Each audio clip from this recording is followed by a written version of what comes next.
And welcome back to the Baseball Development Hub podcast. My name is Trevor Powers, and I am joined today, first time guest, long time listener. It's been a while, Dan. How are we doing on this fine Sunday morning? Doing well because I'm so used to you saying I'm joined as always by, but it's been so long that you can't say as always anymore. I'm doing well. It's good to be back. It's a little weird. I feel like I'm doing this for the first time again. Yeah, a little bit of pregame jitters coming in. We had to get you to get up, stretch the legs out, make sure you didn't get too nervous here, and get back into the swing of things. But I almost said as always, but I had to pivot in the flow of the intro and make sure that I didn't obviously say that because it is not as always recently. But everything going well. Update our listeners on how your life's been for a little bit here. Yeah. First, I would just like to say to the pregame jitters thing, as always, good leadership by you. We just did a 50-minute podcast off air before we clicked record. Uh, Different. Life is different. Life is awesome. Life is different. It's been a lot of fun. I I appreciate you and Coach Torsani and Will and I miss any other. Did anyone has anyone else joined you since I was gone? I don't even know. I Will appreciate Barker, everyone. New Will Force. Barker as well. That's right. Yeah, Yep. last week Will Barker from New Force. I appreciate everybody picking up some of the slack so that this could continue in my absence. But yeah, it's been awesome. It's been my life is very different. But you adjust so quick, or at least I feel like I've adjusted so quick to this is the new normal now, and um, it's a blast. It's all the cliches are true. If you're, I think that's what I found. All the cliches are true. Um, it's a, which is a cool thing because that's rare in life. I feel like, and yeah, we're learning every day. It's a different challenge every single day, but we're doing good. I'm happy to be back. I feel like some normalcy is coming back. We're doing some things again. Back to work. Back on here, and excited for the future. Yeah, I love that. We'll get him on the podcast here soon once he starts formulating some words, and maybe he could be a guest. He can influence us a little bit. But Noah's the goat, and obviously, life different, right? Lack of sleep and Different. and those things that people talk about is very real. But we got you fresh, caffeinated up on a Sunday morning, and we're going to talk some baseball. So obviously, the MLB season is in full swing. We've both been dialed in each and every night, whether it's MLB big inning, tuning into some day baseball while we sit around and work. And one of the things that has stood out to both of us is the fact that offense is down. It comes in a couple ways, right? I think there's one that could be an argument made that there's a talent inefficiency that you look at lineups across the sport in baseball and it just doesn't feel like they're very talented. There's not a ton of superstars. You have the Dodgers, who I've constantly said have a talent monopoly on offense. But then there's also the pitching side of it, right? Where obviously we know right-handed average velocity is now average 95.8 miles per hour, excuse me, there on the season. So it's a interesting conversation about why offense is down. It's cold. I get it, right? Guys, teams are hitting 233. Usually the weather turns with when the weather turns and we get into the depth of the pitching staff, offense comes around a little bit later in the season and it takes a little bit to get the swing of things. But every time you turn on a game, it feels like these lineups just aren't as deep as maybe they used to be. Maybe we think they should be, or anything. So, what are the things that stand out for you on the offensive side? Yeah, it's it's really interesting because I think anytime you go through kind of like the cool thing about baseball is it goes through ebbs and flows throughout the years, and you can go back to like different eras of like this is what it looked like, this is what dominated, this is kind of what the numbers looked like, and um, we've gotten to a point now where like we obviously have the juice balls, which was like I think the last era we were just in was like a lot of homers, and 2019 was obviously crazy and offense was up. And you mentioned before we started like Christian Yelich made so much money hitting 40 bombs during a time when the baseballs flew, and he's still a really good player, but he's not the same profile of hitter as he was during that run. And I think it's a perfect storm of a lot of things have to come together anytime you kind of move past one era into another one. But it is jarring. Like you said, it's jarring to see a league wide average OPS being 689. Like that is low. Like for the last handful of years in my head, I've just had it as 700.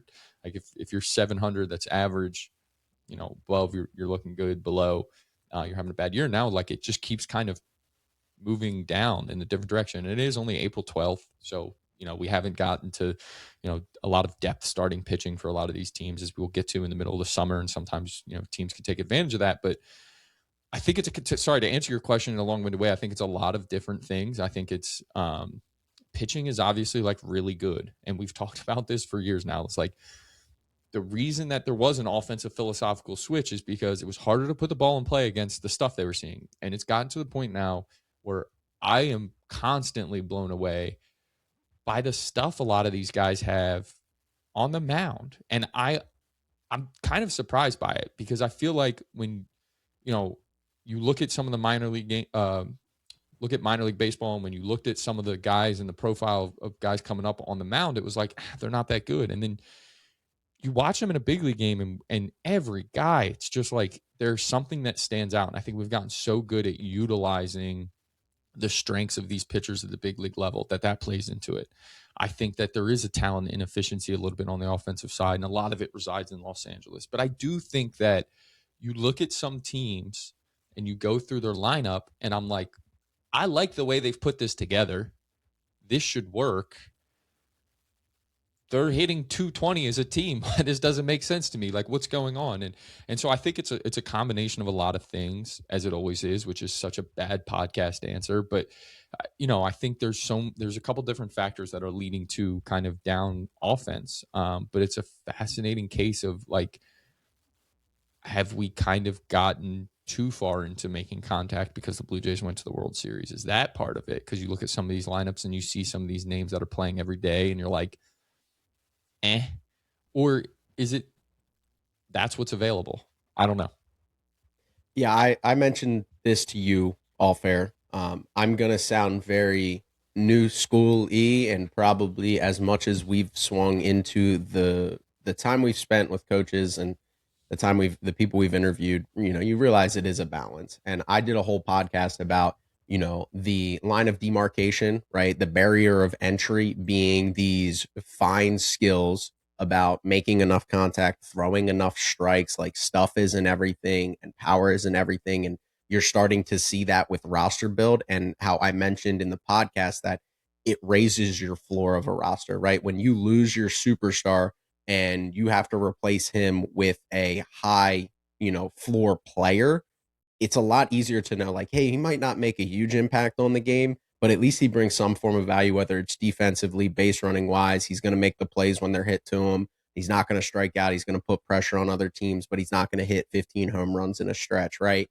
So that was kind of my philosophy coming out of the first week of the season, and really across college baseball, is the barrier of entry for athletes right now is a lot higher. But I think that also lends to teams are now rounding out their roster with lower variance players. A lot more guys that you don't like. I felt like watching big inning last night. There was a lot of players that it was like that you're still playing, like you're fine, but like you still have a job somewhere. You're still hitting eighth for some team, and why, right? Like there has to be somebody more talented than you to fill that roster spot. And we're still in the part of the season where these are like opening day lineups, right? Like these are guys that broke camp with the team and were intended to play every day. And it just feels like the talent drop off from the 3, 4, 5 hitters, or the 2, 3, 4 hitters on most of these lineups, to the even 6, 7, 8, where we're even higher in that order, is just not as good. And let's talk about the good old days. That's like 6 years ago. And I know that was like juice baseballs. We talked about it when those guys, it was just easier to hit 20 homers back when they were juicing the baseballs to the gills. But it's one of those things that I wonder if, like you said, baseball is the most copycat league. When a team makes it, or like the hot button team, right, makes it to the World Series, and it's on the backs of a bullpen, right? You look at what the Kansas City Royals did in 2015, 2016. It was like they build this sick bullpen with a ton of guys that are really good and get a ton of swing and miss. Well, guess who everybody focused on the next offseason was, we got to build our bullpen. We got to copy this team and this fun.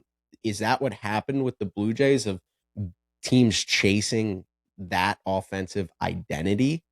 I don't know necessarily, but it does feel like to a certain extent that the talent just doesn't feel like there's guys out there that you're like, wow, I really love that guy as a talent. It's more of like, yeah, I can see why he's valuable, but Do I think he's an everyday player in the big leagues? No, I feel like he should be a utility infielder who plays, sparingly throughout the week. Yeah, and I also wonder if it's this might be getting too kind of like outside the box, but I wonder too if it's like we're coming into a time where we are transitioning generations of players a little bit, right? Like guys like Bryce Harper are getting older; they're on their way out, and we're getting kind of a new era of superstar. I don't want to say superstar. We're getting a new era of player, a new generation of player, guys who have now come up through this player development crazed and like dialed in and everywhere. 14-year-olds are in velocity throwing programs, and 14-year-old all kids are hitting in these like with TrackMan and are understanding these metrics. And like, are we just seeing a transition of kind of like generations of players, and big league teams are trying to figure out what plays, and everyone has a different mindset? I'm not sure. It would be fascinating to talk to someone that's in a front office or has some of this knowledge to kind of see what it's about. And it'd also be, and maybe we're just overreacting to 3 weeks of baseball. That could very well be Yep. the answer as well. Like we could be Yeah. sitting here in July, the weather warms up everywhere, and it's like, oh, here we go. League OPS is 705 again, and teams, because you have some teams that like offensively, you look at even let's just say track record, right? Like not even just the 2026 snapshot, but you look at a team like the Arizona Diamondbacks, who the last several years they've won games on the back of their offense, and they've been deficient in pitching. They're one of the worst offensive teams so far this year. Yeah. Ketel Marte, who's been one of the most underrated players in the league for, you know, I feel like his whole career, is hitting sub 200 Yeah. with no slug. Like, that's a team that you would expect to hit better. There's some teams that have some lineup construction that you like, and it's like, I don't know if it's a philosophical thing. I find it hard to think that would just be, don't you think, I guess my question back to you would be, don't you feel like that's a really fast turnaround? Usually we see these things kind of play out, what you're saying, trend wise over 2 or 3 years. Don't you think that's a quick turnaround from one postseason run to right now? That's what, if we're all just chasing contact. Yes, it feels very fast. It feels very fast in terms of, I think the pendulum has been gradually swinging back, and maybe we're just at the line of identification, right? And it just kind of correlated with the time that the Blue Jays made a World Series run in terms of their Right. offensive philosophy. I think has just as much to do with it. I will say, for the early season overreaction, I am somebody who firmly believes in, like, it's hard to hit in cold weather. So like I Yeah. will live, like, for like a Ketel Marte, they've had some road games, and he's been playing in some cold weather areas and some things like that. So like I will give that to a lot of players, right? Like the Minnesota Twins have played how many home games, and like it's just mind-boggling that they have to play outside, right? Like same thing with the Tigers, and same thing with the Cubs and the White Sox and all these teams that, are playing home games in the northern part of the country. So I do think the weather makes a huge difference on hitters, whereas pitchers can kind of go out there, they go max intensity, they warm up a lot faster, and they're out there, being able to just attack hitters middle, and with good stuff. So I think that has a lot to do, but I do think the philosophy shift, and I think this brings us to your question about the younger generation.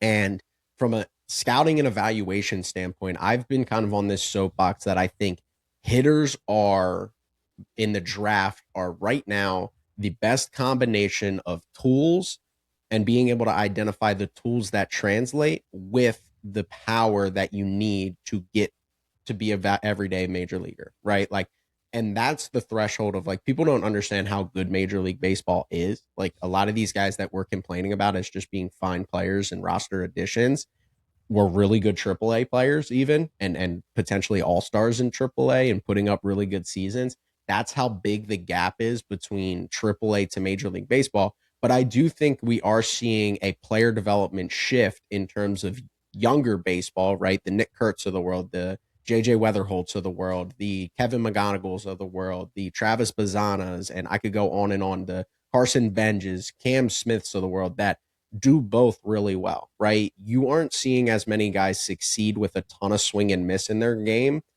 and just like all power, all these three true outcome guys in the draft and through the minor leagues. Those guys are struggling a lot more. And I say all that to say that I think offensively it takes longer to get that to infiltrate Major League Baseball compared to pitching and what we've seen on the pitching development side is how common is it to be like, oh, that guy spent one off season and he's 4 miles per hour up. Oh, he added a sweeper this off season.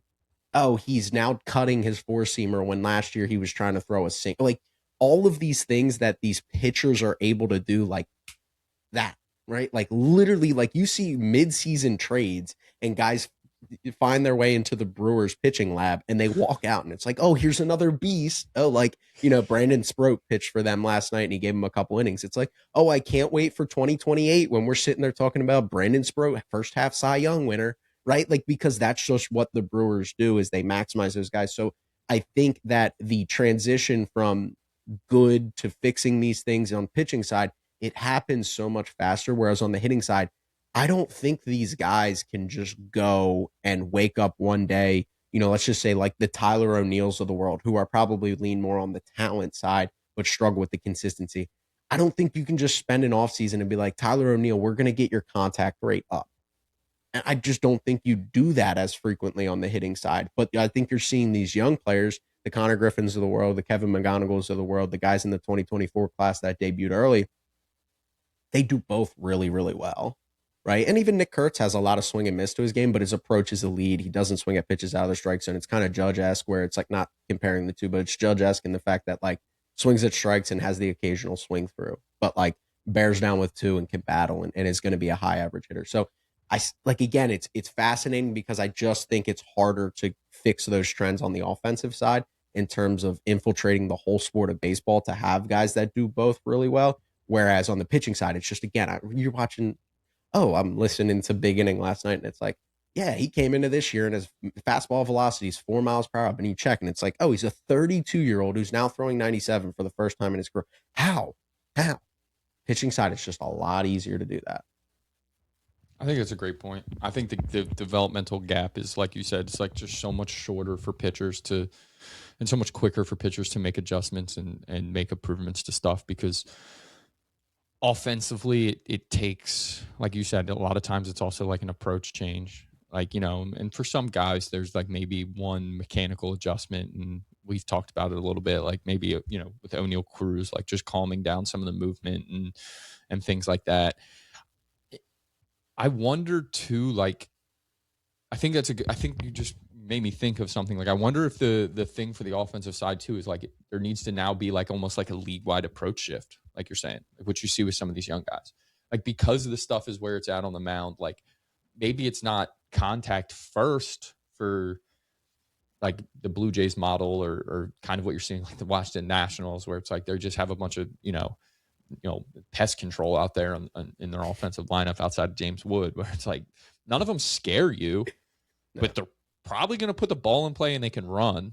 So it's like I wonder if it's just an approach thing that needs to change, because to me it's like, because pitchers arsenals, like, and how many guys are we seeing throwing 6 different pitches? Like back when we were growing up, or even 10 15 years ago, how many guys were throwing 6 different pitches?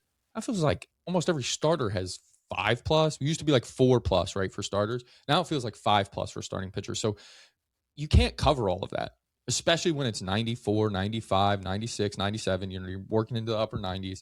You have 2-3 different breaking balls. You have multiple fastballs that you can't cover it all. So like, is there a league-wide approach change that needs to happen where maybe you're selling out early in the count and you're looking for the power, but then when you get to 2 or when you get deeper into a count or you get into a big spot where it's like, we just need hard contact somewhere. I think that's ideal, right? Like, I think that that's probably, I'd be shocked if that's not what most of these guys are trying to do because they're so smart.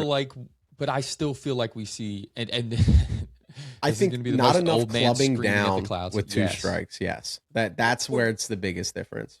Or not to sound like John Smoltz, like the mindset of using the whole field, because I still feel like you see so many guys leaking to get to poolside, and that's, there's nothing wrong with that. Let me just get out in front of it. Parties out in front. All those things are great, but certain situations, certain points of the at bat, like use the whole field, buy into the whole field.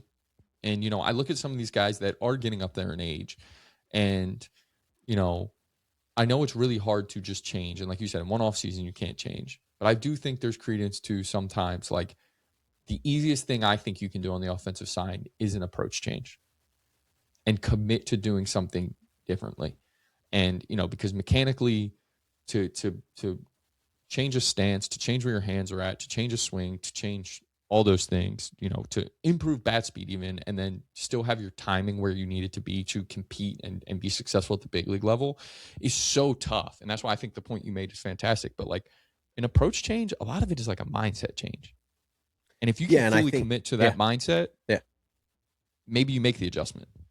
And it is, you're right. You're right. And I think that's what the highest level players do, right? Like and even it's situational dependent, right? Like I wouldn't want my hitter to have a two strike approach with nobody on to a certain No. extent, right? Like or you're early in the game, right? The seventh inning, you need a base runner. Like these guys have to know. And again, like I think there's also to an extent where like guys, I'll try to say this without being too much of an old man and soapboxing it, but like I think guys realize what they get paid for, and it's not for helping their team win baseball games, right? It indirectly helps their team win baseball games, but they think it's more important to hit a backside double every other at bat than choke up and really barrel up a baseball to the other way. And so I see that a lot where it's like, man, that's your two. Like I remember watching a game yesterday or 2 days ago, and it was like, man, that's your two strike approach. Like really, like that's insane because that was an absolute hack, and like not from like the Aaron Judges of the world either, where you're like, oh yeah, anytime you get a ball, it's probably got. It was like a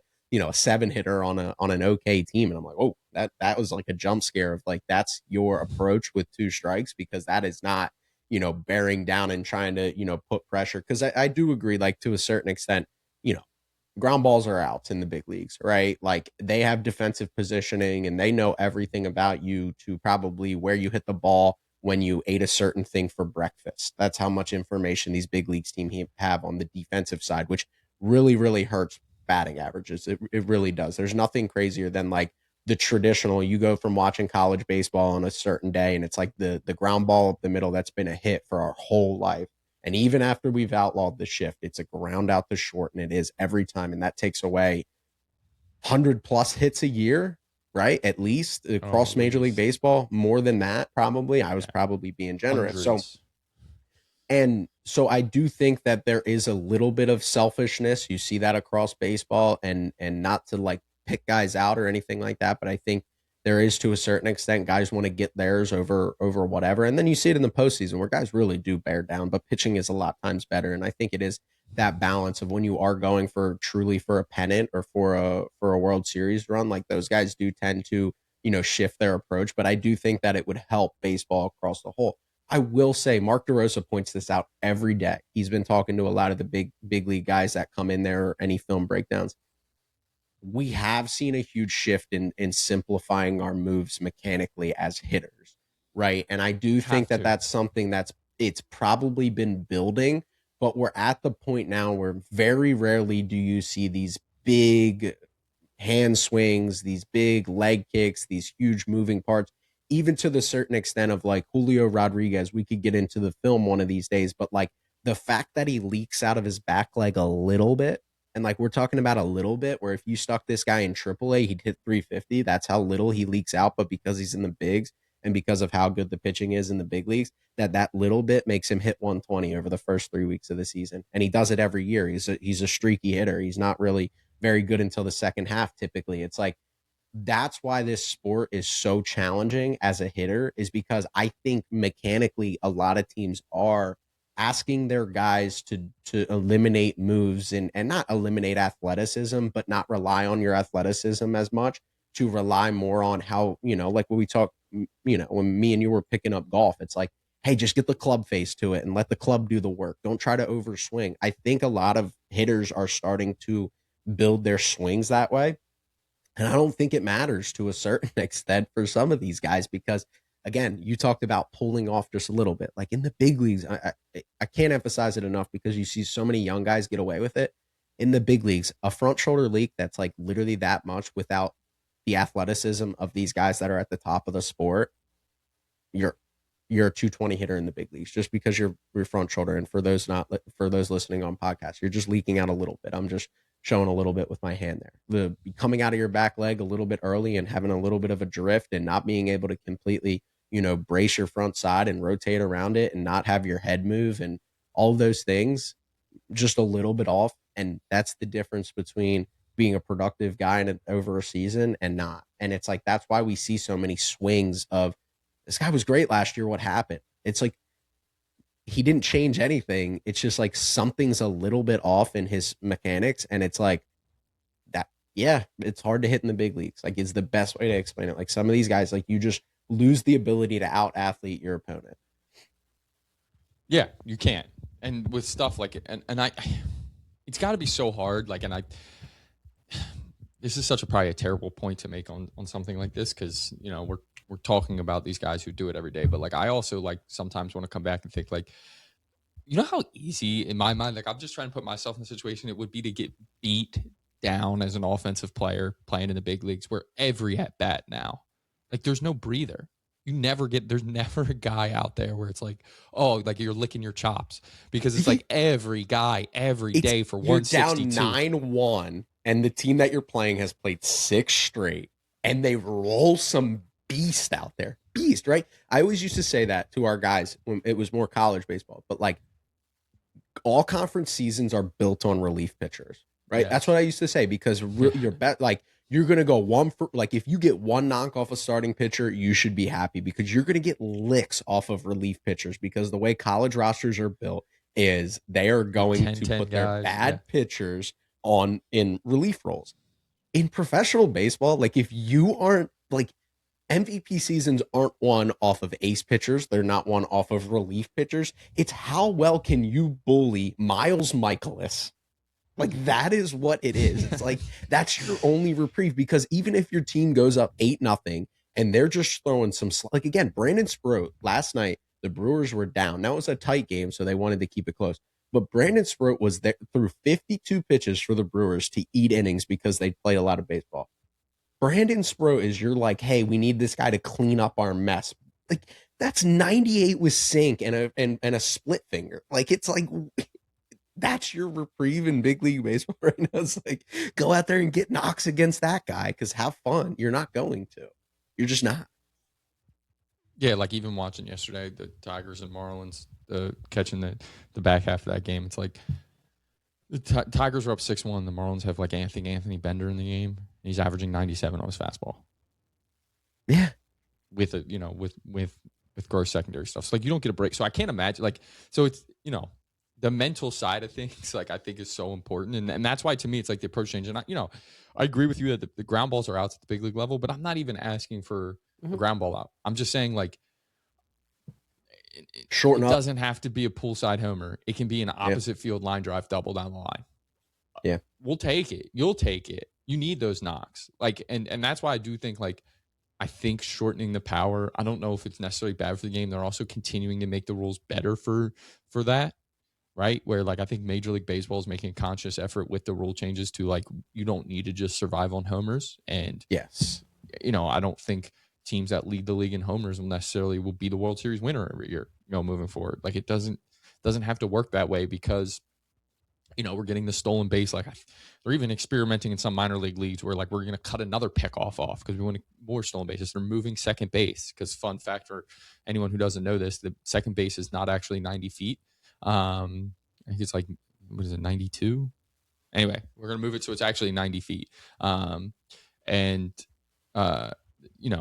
with the ABS now, like walks are going to be up. So like you don't have to be selling out for homers. And I think you're right though. Like you get paid for that. Who gets paid the most? Guys who hit homers. Kyle Schwarber's never been a high average hitter. He just signed a massive deal in the offseason. Like you look at the guys who get paid, but the cool thing is here in April, with the lockout looming, where everyone thinks there might be a salary cap or some sort of different salary structure in Major League Baseball, maybe we're paying differently too. Maybe these teams come out, and I think when you look at like even some of the young guys that have been locked up early this year, Cooper Pratt, Colt Emerson, Connor Griffin, who basically had never played before they're signing these extensions. What is their profile? They're the guys that you talked about. They're the guys who have the power, but athletic. Like I think of those three guys and I think athlete, right? Mm-hmm. That's what I think of. I don't think of like, DHs. I think that, these are all guys who play premium defensive positions who are all athletic but have some power to their game. So maybe we are going to have the pendulum swing towards that's what's going to get you paid, and we'll see it. Because I think maybe because of the rules and because of how good the stuff is, like if you're out there trying to style for homer and you're like trying to get to the pull side, you're not going to see a fastball and you're at bat. You're not going to get anything to pull. And it's like you could go a whole season now without getting that, I feel like, because guys' stuff is so good on the mound that, like, okay, you want to cheat to that? Those guys are going to really struggle, in my opinion. It's like you're going to get eaten alive. Mm-hmm. Yeah, and even you brought it up. It actually I have Baseball Reference up, and it was a highlight of his homer yesterday. But like Cal Raleigh struggled to start the year, and like a little bit leaky on his front side. Like again, like that's why it's like, Cheating. and just like, and I think the thing that I will defend hitters to a certain extent is, I'll be honest with you, I don't think it's intentional. Like in all honesty, like I think these things are so subtle in the grand scheme of things that like I would bet Kyle Raleigh, like these for everybody who poo poos the modern baseball player. I think if you showed up to like pregame cage sessions, not on field BP, cage sessions for these guys, you'd be surprised how many guys like first couple rounds are like rockets on the ground to the second baseman, and how many guys are really really focused on letting the ball get deep and really feeling their bat get in the hitting zone, and letting the ball travel and catching that as deep as possible and all those things. And it's just like when the game moves as fast as it does at that level, it's really really hard to slow Oh, yourself down, right? Like to hitting is so slow, hard. and it's just so hard. And I know again it's like, because we still, as much as we say we want the approach to be a certain extent, like the old school baseball player, like the true old school. Like I love when they show like really old film. It's like those guys wanted nothing more than to put the first ball in play they saw on the ground somewhere. Like there was no intent. So even if we've changed the mentality and changed the approach to a certain extent, these guys still want to hit homers. These orgs still want them to hit homers and doubles. And so no matter what, we're never going to be able to get these guys that are just like wide stance, And we elbow up, shouldn't. We and just shouldn't. freaking whoosh, just But I think slapping it's balls on the ground. Like, and and I think because I think exit velocity still matters. yeah, well, that was going to be. So, do you mind if I get into this point? Because I was thinking about it when you were talking about the Please. young guys, right? So, I do think I've seen this, and again, I haven't seen the data on Kevin McGonigal or these young guys. There is still a threshold of your ability to hit the ball hard enough and succeed in the big leagues. Like some of these younger guys that are really good bat to ball players, like Connor Griffin, he is a goddess. Like he's physically gifted, he's huge, he's strong. I'm never gonna worry about his impact of the baseball. But Kevin McGonigal, I've seen a couple of highlights, and it's just like, and again, I would like to see the data. Somebody could be like, he does hit the ball hard. I know he hit the ball hard in minor leagues, all those things He like that. does. The sizes, He's right now. He's actually not. and it's just like a couple of those things. It's like you can't hit in the big leagues with a pool noodle. You Right. can't. You can't. And there is a threshold like Cole Emerson, Cole Young, these guys that Kevin McGonigal, these guys that prospect people loved, and I was part of it. There is still just this weird threshold that you have to break in where you have to hit the ball hard enough, but also frequently enough where the bat Yeah. is not controlling you. And again, And it's such a fine line. I was gonna say the It margin really is really so is slim. so slim for these guys. And I'm not like saying that I have this sixth sense to see it, but it feels like that is still, again, we talk about the barrier of entry. Now the barrier of entry is you have to make contact with X amount of pitches, but also like there is a very big impact barrier of entry that nobody talks about when we get these guys that we dream up on prospects, and then they get to the big leagues and the ball manipulates them instead of them manipulating the baseball, and with how strong they are through their swing. So I think that's the other thing. You've seen a lot of these guys that are your smaller profiles kind of look like me and you, right? But they're probably 6'1" because they're big leaguers, but like your smaller guys that, aren't that physically gifted, and they get to the bigs and it's just like, what happened to them? They were really good in AAA, and it's just like they're swinging a pool noodle and they're not hitting the ball hard enough, right? Like they're just not, they can't, and it's just, that's what makes this sport so fascinating from an evaluation standpoint. It's like these guys dominate minor league baseball, dominate minor league baseball.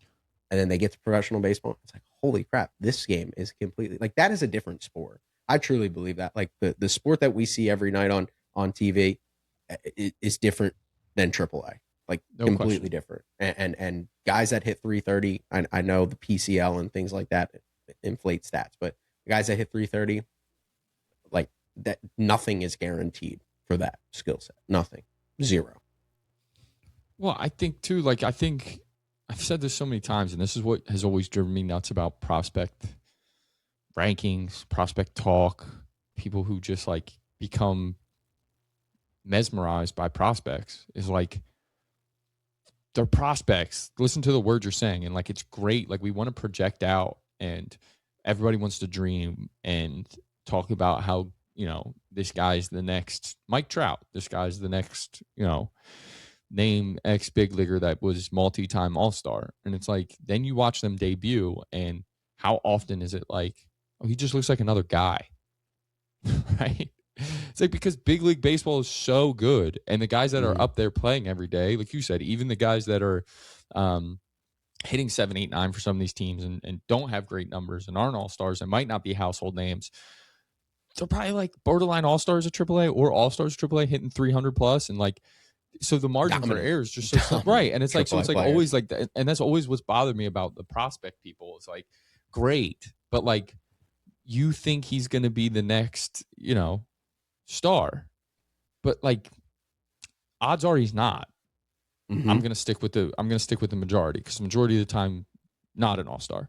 Um, but I think you're right, and I do think to your point about like that margin of hitting it hard and hitting making enough contact is like I do think that sometimes for the young guys like you have to give them like a year, maybe not Yes. a Yeah. full year, but like 4 months of just like getting adjusted because like McGonigal right now 24th percentile in average exit velocity. Like it's light, but like some of that too to me is like, well, he's been in the big leagues for 3 weeks. Yep. Like And he's I playing in don't cold weather. hate cold weather, but I don't hate the approach of like when you come up, start by making as much contact as possible, and then go from there. As far as like Yeah. because I think, in my opinion, if you come up and you try and make as much hard contact as possible and like you're trying to hit it hard every time, like that's when those guys struggle a lot. Like if you come up and Yeah. it's like just put the ball in play first, like and that's why I think you see a guy like Justin Crawford right now who's off to a really good start Yes. because he's not a lift and maybe smoke the ball. Those average exit velocity numbers are pretty good, but it's like he's a contact first guy, and it's like then let the power come, the extra base hit stuff come. Let that come as he gets more at bats, more under his belt, understands how big league pitching is, understands how they're pitching him, makes those adjustments. I kind of like the mold of like come up and make as much contact as first, then let's dive into the hey, we're going to slug a little more. Yeah, and a guy like Kevin McGonigal, because he's still 21 and young and all the stuff like that, like to me, and looking at his profile, right? We talk about this back and forth, right? There the long if you're not gonna make the hard impact that's gonna allow seeing eyed singles even when you miss hit balls because you're just so strong and brute force and things like that, you have to be a league leader in the stat on baseball savant launch angle sweet spot, right? Luis Arias has made a career and is a valuable ish baseball player. I guess I'm bitter and throwing the ish, but valuable baseball player and has had a job, let's just say, for as many years because of his ability to hit the ball over the infield and in front of the outfield. It's plain and simple as that. Like as crazy as it seems. And for a guy like McGonigal, it's a lot easier to sit there and go, hey, like, one off season of training and not changing any of this profile. It's what we've seen with Von Lackey, who's a college catcher who's made an adjustment or two, is like you take that raw contact skills and add power. Those are your superstars, right? Like you look at a guy like Isaac Isaac Paredes, who is a everyday big leaguer and valuable just because he can pull the baseball in the air and hit homers, right? Like that matters to a large extent. Alex Bregman is the main example of this. He is the one superstar who is just not this freak athlete who's able to do that. So, like, when you have elite barrel skills, kind of like you're saying, sometimes it takes a lot of time to hone that in. But once McGonigal gets those settled in with like this is the feel of how to pull a baseball, when to club up, when to club down, all of those Right. things that he's going to do, yeah, he's going to grow into it because there's still a lot of red on his profile, right? The bat speed and the average exit velocity might not be what you want, the hard hit rate, but you go look at Alex Bregman's, it's the same thing. It's just that elite awareness and elite feel.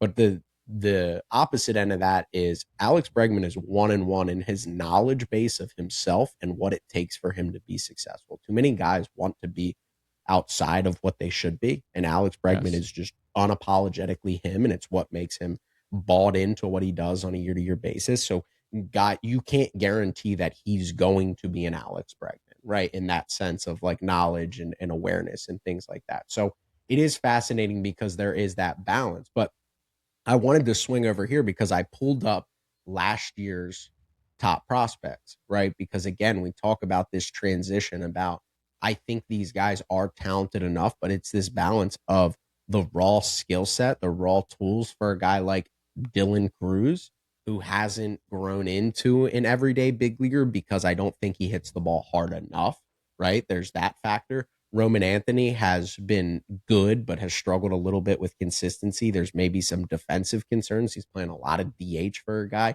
at a young age. Christian Campbell was up and back down. Travis Bazzano, we haven't seen consistently enough between injuries and those. Like these are all guys in the top 10. Carson Williams, I think, is still in the minor leagues, but Nope, he's we up. look at he's up and Mhm. not lighting the world on fire in terms of No, like and no. like the prospect world to defend the prospect rankings community is better than it's ever been. Way better than it's ever been. You go look at like 2008 prospect rankings, like guys falling flat on their face.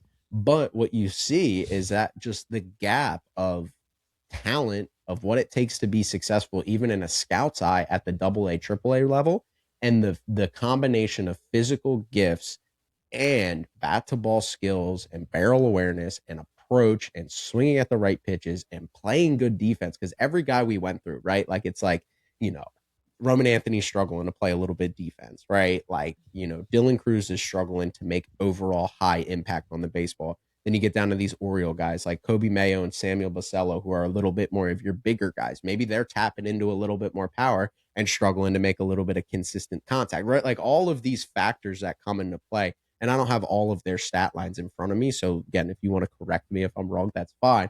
But it's just fascinating to look at. I mean, the age old example is like Jason Dominguez is the opposite end of that spectrum. Tools Who to no end. does he yeah, exist? yeah, exactly. Tools to no end. Physical gifts, can run, can hit for power, gets to the big leagues, and he was never really that good in the minor leagues. I think we still got infatuated with the profile himself. Can't stick in the everyday big league role just because that's the difference. It's just impossible. Like it feels like an impossible task even for the best baseball players in the world. Like it really does feel like an impossible task. Yeah, it's like a perfect summation of this whole conversation. It's like it's really hard. Like we Yeah, just gave you 43 minutes, and in the end, we just wanted you to know it's really hard to impact the baseball, and yeah. especially with the way the stuff Wise is. I mean, offense stuff down is right there. yeah, Yep. it's hard. Why is offense down? It's really tough to hit, and I don't know because like it's so interesting because, and maybe this is just because of how you and I have come up through things, but like Ernie Clement set the record for hits in a major league postseason, right? And it's like, can you bank on that year over year? No. Can you? I, Hits are the least year over year stat. Like that's what I mean. It's like, but and like he. So again, it's a fine line. You have to be able to impact the baseball. You have to hit the ball hard. Which, again, going back to everyone who yells about exit velocity, it's like when you're in little league, every mom, dad, and coach is telling you to hit the ball hard somewhere. And like that, at the end of the day, like to me, it's like that's the goal. And if we can get back to that, and if you can get back to that, like I don't necessarily know if it needs to be over the fence as much as it used to be because of some of the rule changes and the way the game is played. And like one thing I do think pitchers have gotten really good, but I still think big league relievers struggle with traffic on bases. So well, and you've seen that. Like I mean, Tatis last night. He hasn't hit for a homer. Those are gonna come for him, and he's such a talented player. It's like two base knocks right up the chute, right? Like great approach. We'll take that steal second both times. there's different ways, and that's the other part that we're not factoring in for roster construction is like Jorge Mateo is he was playing second for somebody yesterday. Atlanta. Yeah, and it's like he might only hit 25 extra base hits over a 162 if he plays every day.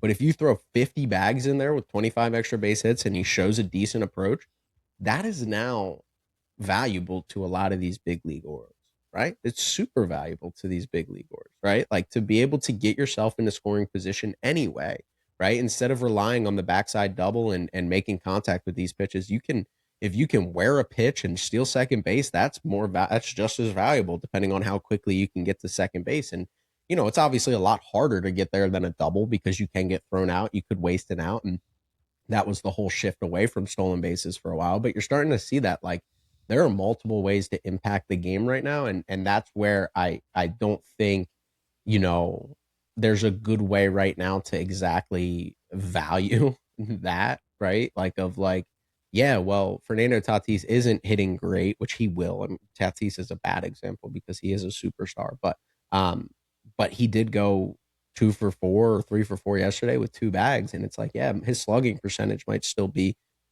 300, and it didn't help him in his overall profile, but like he helped his team win. And Impacted the that's a game. huge difference, right? Like is like being able to do that and quantify that is really important. So it's just it's fascinating, right? Like seeing guys like JJ Weatherholt versus Kevin McGonigal, like both are super talented and super impressive. And it's just like doing it in different ways, right? But like still same profiles, but like doing it in like weirdly different ways. And it's awesome. It's like it's really cool when you see the game of baseball from that lens.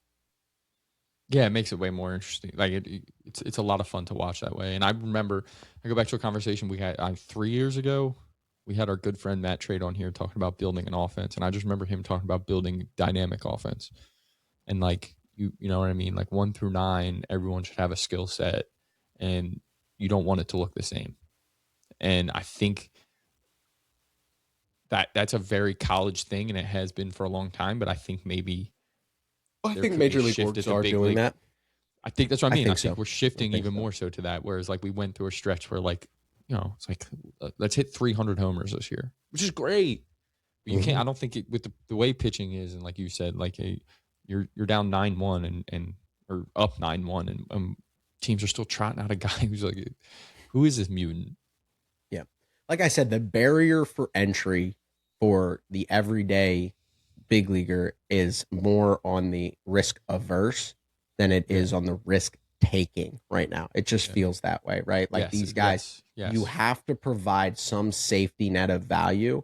And for guys like, and then you're, for guys like, let's say Juan Soto, or the example I used when I did the solo podcast was Vlad Guerrero made a brutal like he challenged a pitch in like a non-leverage count. It was like 2-1 to get to like 3-1 and or like 2-0 to get to 3-0. Like it was something stupid, just made no sense in the second inning. Challenges it, was wrong. Then he finally gets on first base because he's super talented and his bat's really good. And then he gets thrown out going first to third for the third out. Like, and it's just like you're like, whoa, but Rein like it you're in. like, yeah, but like, and then you're like, what? But hey, Coach Schneider, what are you going to do about that? That's Vlad. And like to a certain extent, that's fair. Like you're still going to hold those guys accountable, but like you can excuse Juan Soto's noodle arm in left field or right field, whatever he plays now, right? You can excuse it because he rakes. Yeah, He yeah. rakes. But the guys He, beyond him, right? Like when Joey Gallo was with the Yankees and like when those guys are bad, they provide zero value. Now I think teams are just trying to be like, hey, we're investing in stocks and everything we do is an investment strategy and all those things like that. We want the safety net of gains rather than the ceiling. Now I think where we could see the fluctuation here is like a mix, right? Like a really smart investor, it's like 20% ceiling, 20% floor, 40% high end talent, right? Like if you can really blend this roster to be a mix, which is where I think teams like where offenses feel meh to me, right? Right now is I don't feel like there's a combination. And like I think the Orioles have a good structure where it's like Gunner's their superstar, Adley's solid, Basello, Mayo kind of have your ceilings in terms of they're super talented. Taylor Ward. Yeah. Tyler O'Neill, Taylor O'Ward was a safety net guy. Tyler O'Neill is your ceiling guy, right? Like you start to look at this roster as it's structured and you're like, okay, I see it, right? There's work there. And then, you look at like other teams like the Rays and it just feels like all floor. Like it's just like push the chips in on the floor. And like we know we're gonna win 82 games this year, but God forbid we get hot for 10 days. Like Those are we're the winning the yeah. division. Well, And so it's yeah. fascinating to see that because it really is. It feels like investment strategy, and teams are just playing the risk averse, you know, button Truthfully, yep. constantly. And I think that in the last, when you're talking about past, right, it was more risk taking. Let's take guys. Let's just build a roster that's going to have super talent and all these things like that, and then be able to blend it into hoping they're playing good enough in October. And the last point I'll make, offense is up at every level of baseball, which again shows like college baseball offense is through the roof up. It makes no sense Roof. almost, but yeah, yeah. It just shows how like the collection of understanding what it takes to be a big league quality. Like again, it's the relievers. That's what it is, right? Like because even in minor league baseball, like most of the relievers in the big started through double A and then they hit a wall and they're like, your stuff's really good. Go pitch in the bullpen. And then it's like, oh, they're really good in the bullpen. You're in the bigs, right? Like boom, boom, boom, right? Like it's fast. Just it's relievers, right? Your season is won in the sixth beyond the fifth inning. Just is. Yeah. And in professional baseball, beyond the fifth inning is grind time. It's Yeah. grind. Even in blowouts, it's like, oh my God, this guy. Oh, what are we rolling out? 102 because he's working on his command. It's like, oh boy, yeah, have fun. Like, Yep. pray for a walk. That's what you hope for. Pray for a walk because you ain't getting a knock. Like, Oh, yeah, so I mean, big I league would love to bullpens know are what. gross. Yeah, like what is this is more now we're going to do the close the podcast on theory. What's batting average against right now on relief pitchers? Is there a way to find that, you think? I don't know where someone out there knows how to get to it, but I don't, and I can't imagine it's good. It has to be so like if we're talking about 233 against Everyone. total everyone. Mm-hmm. 195 against relievers. I'm trying to Batting think. average. Like I think Yeah, on no, base I know. percentage I'm could trying to stay think. 317. I'm trying to think like maybe not quite that much of a dip because that would mean what we're hitting 280 off starters. That doesn't feel Sample right. size. Sample size. I think you would get Sample size less though, yeah, innings from. maybe. Taiwan Walker has made 3 starts, so potentially. Sorry, that was a joke. I really like Taiwan Walker. He's a great dude. Works really hard. Does anything that's asked of him. Let's see. I don't know if this is accurate. Oh, I gotta use unlock 2 times data. Um, We got to make money out here. Can't give everything yeah, away for free. seriously. Unlock 2 times data. Yeah, I'm not interested in doing that. I did find a website that will do it, but um, We might have to. Yeah, this is not a great end to this. We were going yeah, smooth here. it's We're off the okay. rails. We're A going little. smooth. It's okay. Select the split. Pitching reliever. Let's do it.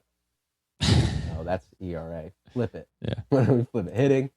Select the split. Dan, talk about how nice it is to have a kid. While I scan this. It's awesome. It's split. it's everything everyone says it is. It's challenging, but the best thing you'll ever do. S- Sleeping there's a whole new meaning Is optional, and that's sleeping. okay.